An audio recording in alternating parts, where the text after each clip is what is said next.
right after the Stranger Things... Here is the other Charlie video, which I think he's going to follow up on quite a few things that have been frustrating me as well. So let's get into it. Finale aired, a lot of people were drawing comparisons to Game of Thrones Season 8, and I thought that was pretty overblown. Like, it's not the most amazing finale, it wasn't the greatest final season, but it's nothing even close to the catastrophe, the downright sinful. Yeah, the example of Game of Thrones on how to fumble an ending, it's biblical. It is biblical how bad they fucked that up. Finale to Game of Thrones. See, even just saying its name evokes waste from my body to be expelled. That was gross with Game of Thrones Season 8. Stranger Things Season 5 was just... yeah, it was a meh. But there is a comparison you can draw when it comes to how the writers are explaining some glaring issues. They're making it so much worse. Finale. In Game of Thrones, there was an infamous clip from one of the goobers saying, she just forgot about the Iron Fleet. Danny just forgot about the Iron Fleet. It's up there with somehow Palpatine returned, except it's even worse than that. Just forgot about the Iron Fleet. Oh, right, makes sense. And that's been a meme for a while, and it's just been like a source for spit, where people will always quote that as like an example of dog shit writing where there's no explanation or even an iota of justification for it. Oh, we were hitting some whippets and slipped our mind, would be more honest than just saying like, no, actually, the character is the one that forgot, and it makes like, perfect sense. It's like fess up when you mess up. Like, just say, oh, yeah, we kind of fucked that up. That's a good point. We should have noticed that, like, in post and ordered reshoots. They're never going to do that. But in a way, like, trying to save face makes it worse. Like, saying, oh, she forgot about, you know, the one thing that was actually causing them problems. And, in fairness, the Iron Fleet could teleport. I don't know if you guys remember, but they were on every side of Westeros, wherever the plot needed them to be. So maybe she just forgot that they could teleport. Maybe that's what they meant. You want to hit this whippet? Like, it's very silly. In Game of Thrones right now, the Duffers, they're doing something kind of similar. People have had a lot of questions about a lot of really interesting choices, as well as some huge plot holes. Spoilers. Getting into spoilers. This is your warning. Spoiler alarm. Okay, now we're getting into it. The biggest one that a lot of people have been clowning on them for and even making memes about is the absence of the Demogorgons, the Demodogs, the Demobats when the crew enters the Abyss. Literally the home turf. This is where they spawn. I talked about this one in the last reaction, and it's such a bad explanation. Fucking womb up here, and yet not a single thing is in the Abyss other than Vecna and the Mind Flayer. How is that possible? Why are they not there now at the most important moment? So people have been making memes that the Demogorgons, you know, were off taking selfies in France and shit, or, you know, whatever. Popping champagne, doesn't matter. For some inexplicable reason that is not present in the show in any way, shape, or form, they are just absent. Vecna gave them all a paid vacation. He said, you know what, guys? Holiday season, please, spend time with your families. And they weren't there, thus Vecna and the Mind Flayer got fucking ganked and blasted. Well, Matt Duffer was asked about this, and his response, I think, is fucking terrible. Ooh. This comes from The Wrap. Fair enough. Another question I had that other people have been asking is, once they get to the Abyss, where are all the creatures? Where are the Demogorgons, the Demodogs, the bats? Are they hiding? I'm actually surprised they asked this question, because that is, like, very blunt. It's like, hey, so, like, what the fuck happened to all these creatures that we spent, like, 10 years being afraid of and seeing them, like, in droves, where if you even step on a tentacle, the hive mind is alerted and you get swarmed by Demogorgons like it's fucking football players trying to recover a fumble. Where are they in the Abyss? Their literal home turf. And Matt Duffer said, mainly it's just that Vecna was not expecting the sneak attack on his home turf. Never in a million years could he have even imagined that. They're there somewhere. They're at the fucking titty bar. At the Abyss titty bar. They're looking at honkers and boobies. They were busy. They're somewhere, though, I'm sure. We obviously discussed having a demo battle on top of the Mind Flayer battle, but it felt more right to us that why does he need the demos when the Mind Flayer is this giant thing and can attack them? What the fuck are you talking about, man? I mean, it is used Demogorgon. If you look at it, the Demogorgons have actually displayed greater durability feats than the Mind Flayer, right? Think about the ones that attacked the military base that were getting shot by like hundreds and hundreds of bullets, and they just walked through like that whole military installation. And the Mind Flayer got decimated by small arms fire, a slingshot, like 4 Molotov cocktails, and some K-bar knives that were taped to the end of sticks. So that doesn't check with me. For 10 years. It I imagine would of course still be using them as bodyguards and henchmen instead of trying to do the dirty work itself. That's like the whole fucking point of them. It would want them. He doesn't need his little ant army to attack. He's going to take care of this himself. It's a giant, desolate planet. If you recall, you see Henry wandering the planet back in Season 4, and at some point in his journey, he does see a demo far in the distance, but it's not like they're hanging out in little huts. There's not like a giant civilization of demos up there. There's not a cantina bar for demos. What do they... It's like they think... Yeah, like what do they eat then? Like what's the food chain? What's the like actual ecosystem? I think the audience is so stupid that they weren't actually watching the show with their eyes open and brain on. What do you mean Vecna couldn't have imagined this in a million years? If you recall, you wrote this by the way, Vecna went into the mind of Hop. This was after their whole plan was in motion. It was shortly before the ambush, and Vecna was poking around in his noodle. Well, there, even before that, he was in L's mind and saw the fake plan thing involving like the illusion, right? So like yeah, between that and him going into Hopper's mind, like he didn't like realize, like he couldn't recall, be like, hey guys, I know you just took off, but I need you to turn the plane around. You're not going to Reba.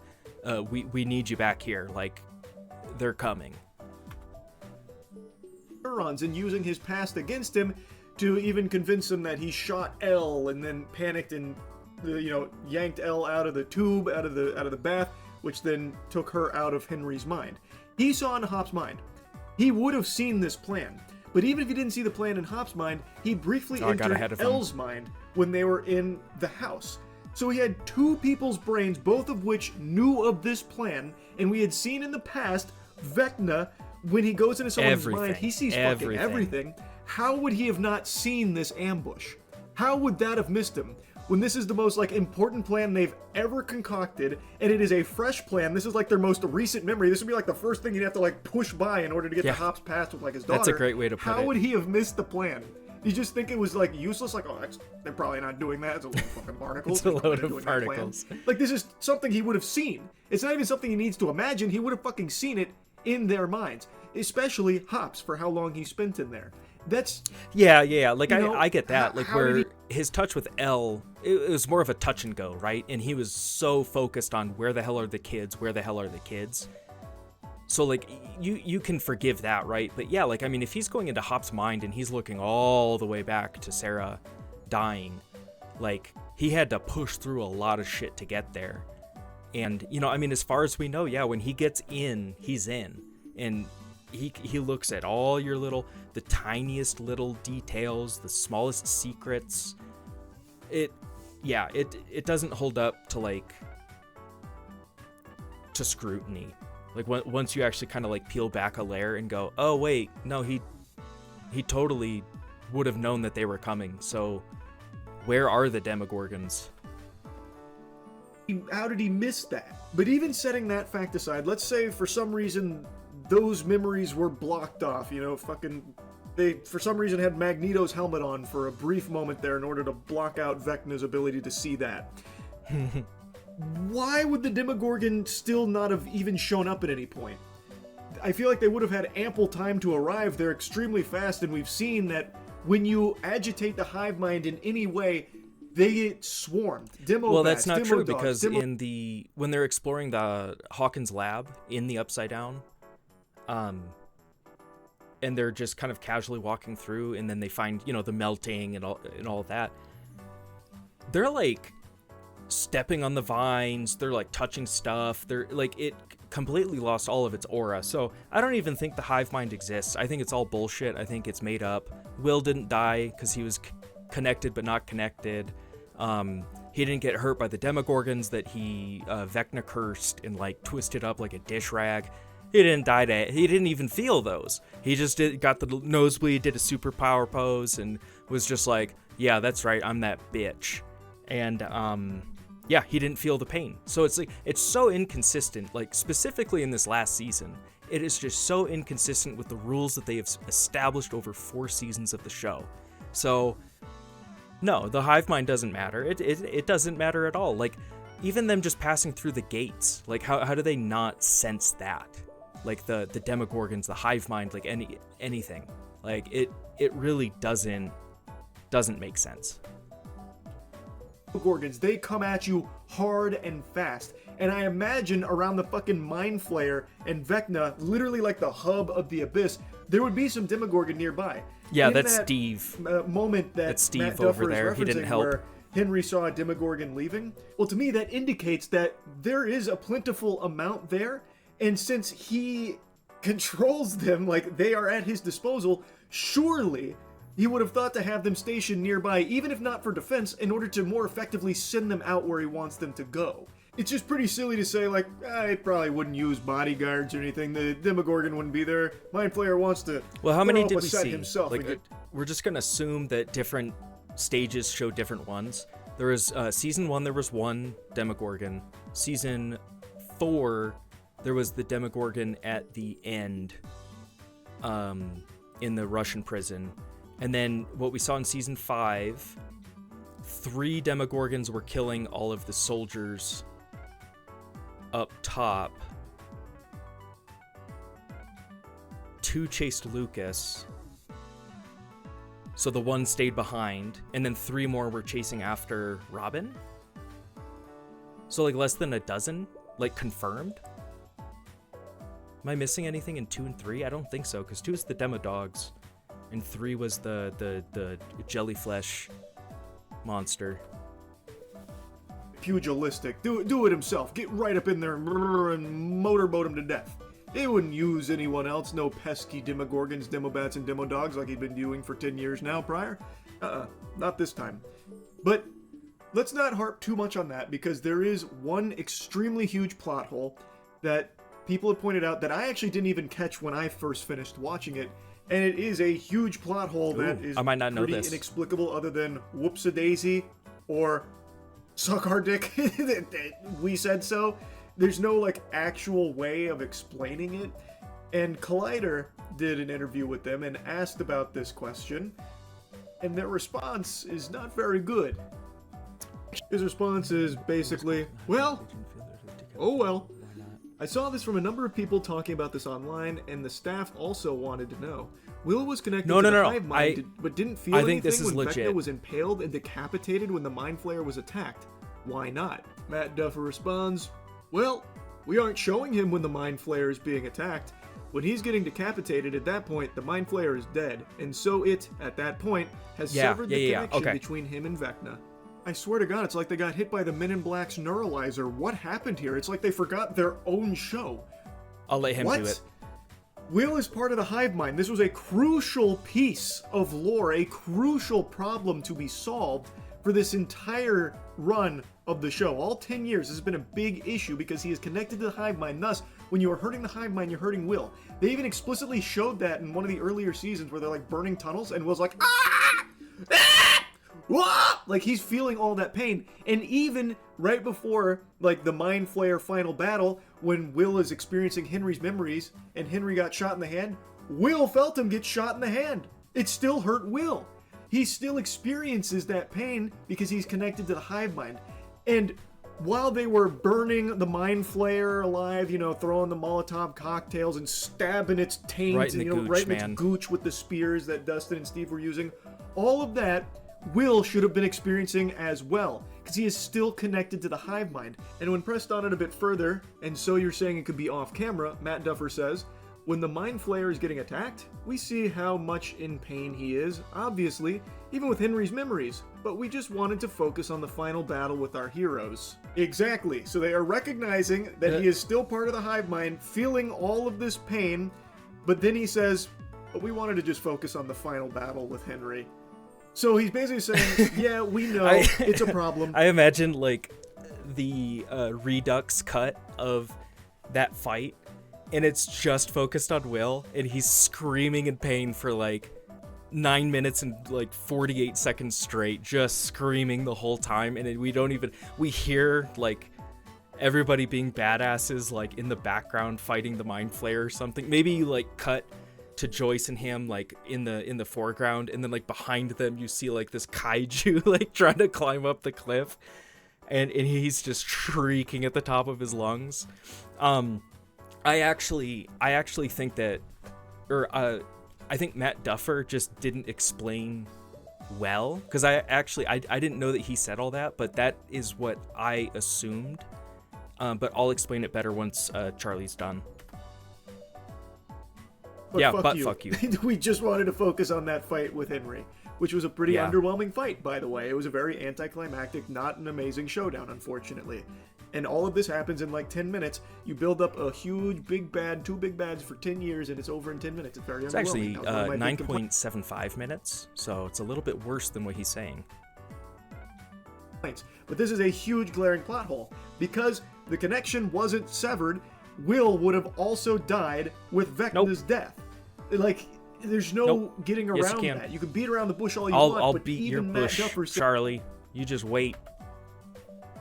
Saying, we just wanted to focus on this other thing. So we didn't really give a lot of thought there on how to, provide a solution to that issue. We were just hoping you forgot. And in my case, it worked because I did forget about that. It didn't even register with me that Will should have also died then.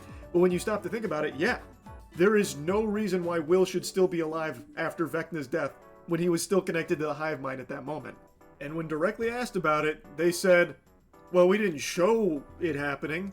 It's like baby brain with no object permanence. Yeah. Oh, my eyes are closed. It's like the world around me must not be existing it's like right peekaboo. now. So since we didn't show you any of that, you shouldn't be thinking that it's happening, because it's not. So stop putting any kind of like actual thought into this product. It's so weird. And then they're like, yeah, we just wanted to focus on the hero's final confrontation. It's a very weak explanation. That is not very satisfactory. Okay, perfect. So I'm gonna back it up. It was a very poor explanation, but I can flesh it out more. Okay, so my theory involving this, because I was on Twitter going crazy on X, just talking with people and coming up with all the different, like, oh my gosh, what about this? So this is my theory about it, is that obviously Will was infected with Mind Flayer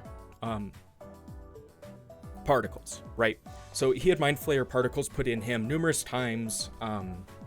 Obviously in season 1 we find out when he was first captured, and then in season 2 and then season 5 when he gets recaptured and is set to spy one last time.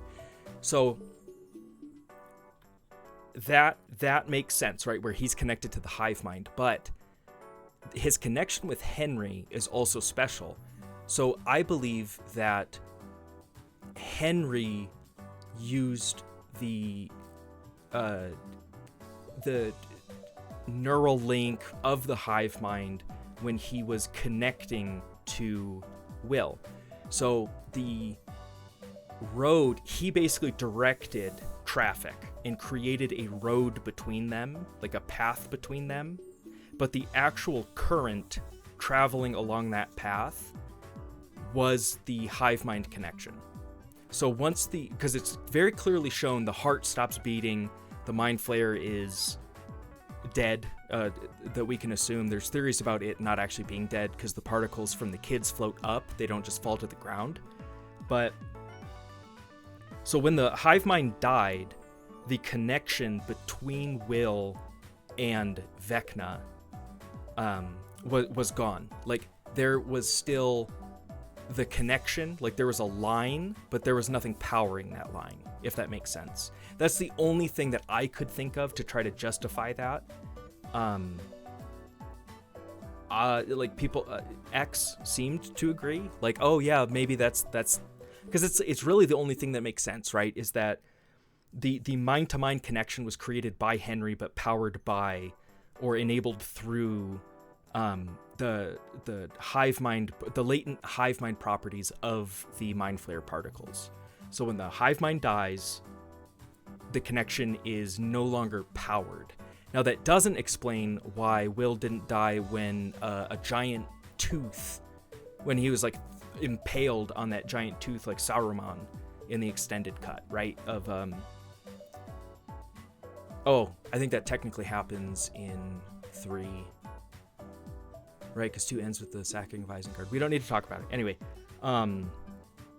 that's the only logical explanation. If anybody else has a better one, or if you just think, you know, it's bullshit, just let me know. It's a very weak explanation. That is not very satisfactory. And then another thing that I pointed out in my review is it's extremely fucking weird that after killing so many military personnel, foiling their plans, doing an unbelievable amount of illegal activity leading to the destruction of so much military property, and, like I said, murdering a bunch of military personnel, all of the main crew, everyone just gets to go free without a single, like, bump in the road. So they were asked, what happened with the military after blowing up the Upside Down? Ross Duffer responds, his guess, he doesn't know? I suppose there's not much else to do. You can't explore this other dimension, there's no 11 to chase anymore because she's gone, so my guess is they just sort of slowly dismantled operations and left town. Yeah, no. Buddy. You wrote it, you're the creator. You wrote it. It's your story. What happened? Why are you guessing? Tell us, don't guess. What the guess. fuck is this? Is it like Voldemort's diary where it's writing itself? Like, what the fuck do you mean? You guess. Oh, it's like they don't even know. They didn't even confirmed Duffer Brothers using a quick quotes quill. To think it's just like, and then 18 months later, everyone's happily ever after. Oh yeah, what happened in between? In between what? Yeah, that's a weird way to answer that question, man. Like, again, as I pointed out in the review, they killed a bunch of military people. Like these were like the most wanted criminals imaginable during this whole season, and now they finally get caught by the military, and then they just get let go. Like there's no mention of like jail time or some kind of agreement that was reached between all of them. And it feels like Dr. K, since she's supposed to be the evil military lady, you know, cutthroat, literally torturing women and impregnating them against their will for their psychic program, yet for some reason she showed mercy to all of them, even after they were responsible for her entire life's work crumbling and tons of her peers dying. Like, she decides, okay, well, fine. And the added subcontext too, that the purpose of doing the psychic program is that they're in an arms race against the USSR. So in her mind, right, obviously she's an evil, twisted, sadistic, whatever, but the motivation behind that is the existence of the United States, right? So it's not even just, oh, you destroyed my life's work. It's also, oh, and you've doomed our country to fall behind in this crucial niche arms race with our greatest rival ever. So it's like, it's just more reasons why there's no way that she would have let them get away. Boot, scoot, and boogie on out of here. Have fun in Hawkins. We're all just gonna pack our bags and scram. We're gonna get out of town. What the fuck? Why don't you tell us what happened? So Why mad. don't you know? Why isn't that something you stop to consider? It's so odd to me. It's also so interesting to see answers like this. What? So, see, this is lazy. This This is so stupid. No, it's the 12 hands of the clock. How much power he could exert from... What? No, thematically, it's 12 kids. The 12, like, maintaining the clock metaphor. What are you talking about? You don't know why. Also, 11 plus 1 is 12. So he was actually doing a fan fiction to 11 because he's a Peter Roast. kids and not 5 or 20. And Ross Duffer apparently laughs, giving a little giggle. Tee-hee-hee. It's no specific reason other than he realized how much power he could exert from will, and to do something of this scale of moving the planet, I don't know exactly how he did the math. Matt Duffer then says, thematically or symbolically, we like the clock symbolism. How deep? So why did Vecna need 12? They don't know. They just thought it was cool, I guess.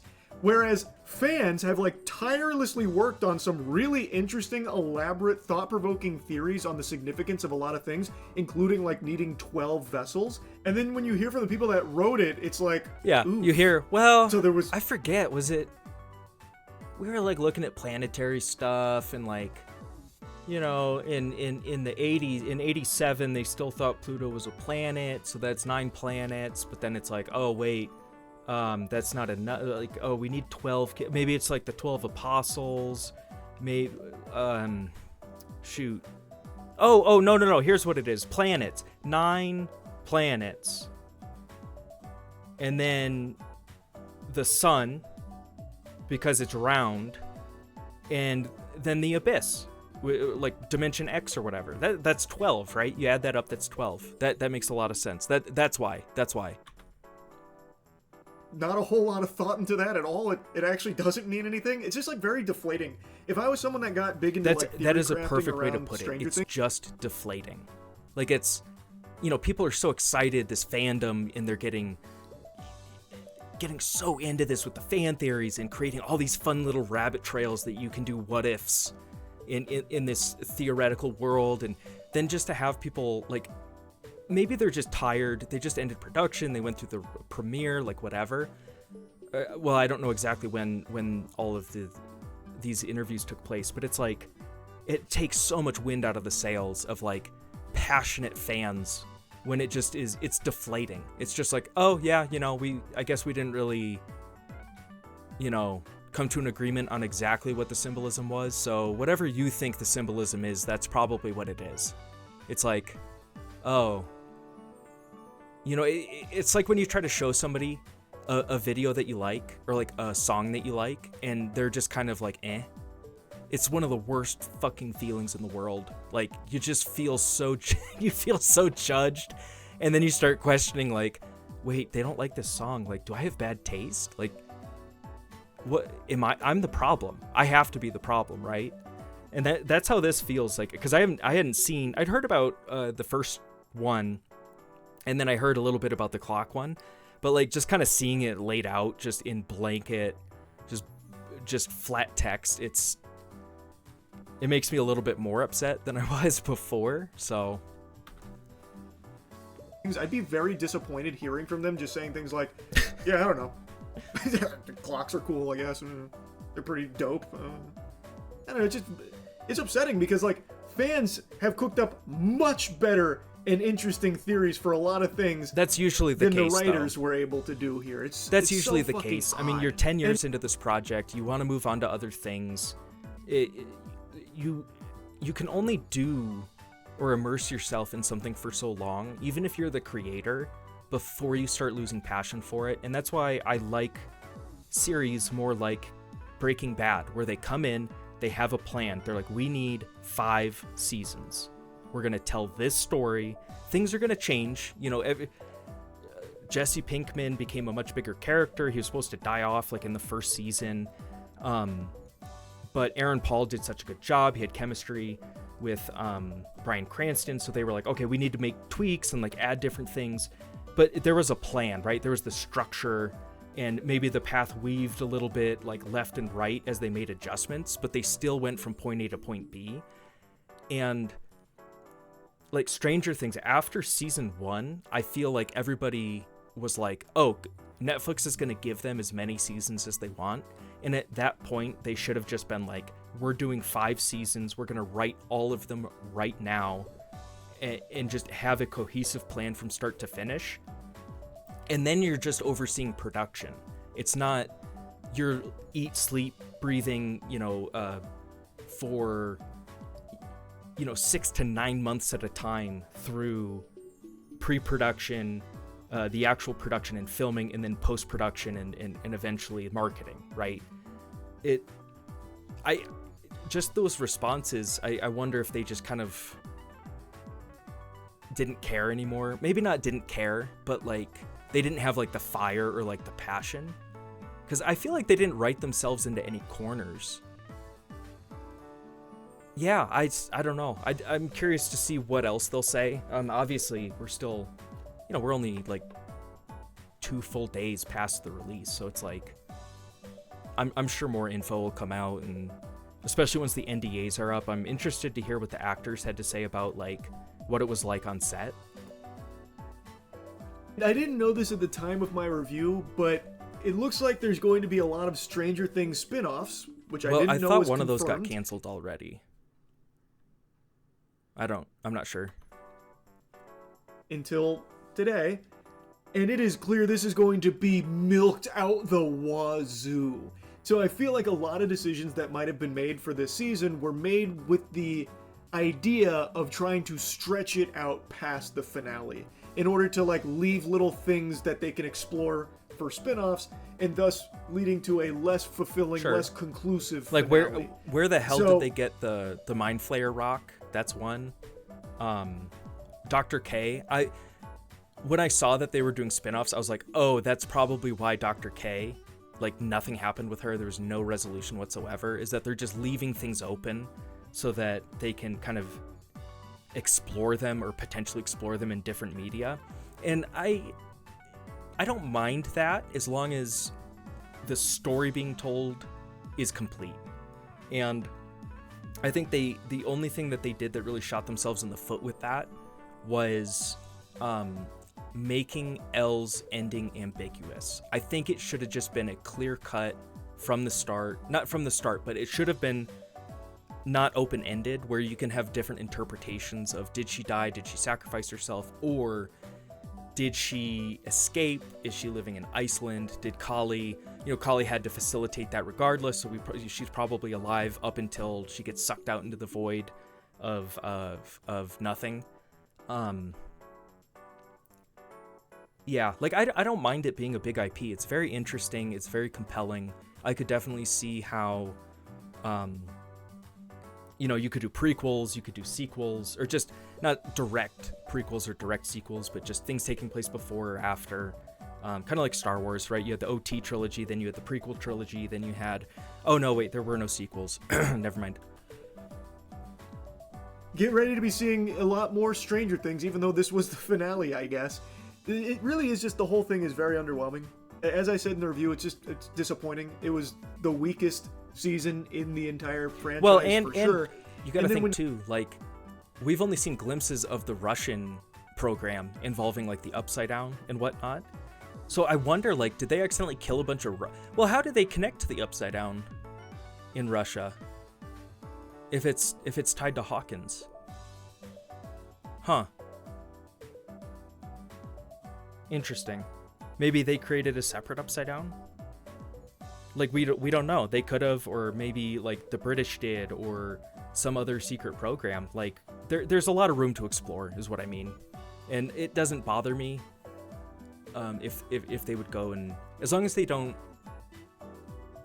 undo or discredit anything that happened in Stranger Things, like season 1 through 5, because I hate it when they go back and it's like retconned, or this thing, like Luke, like with his conviction to save his father from the dark side, and Vader throwing Palpatine down the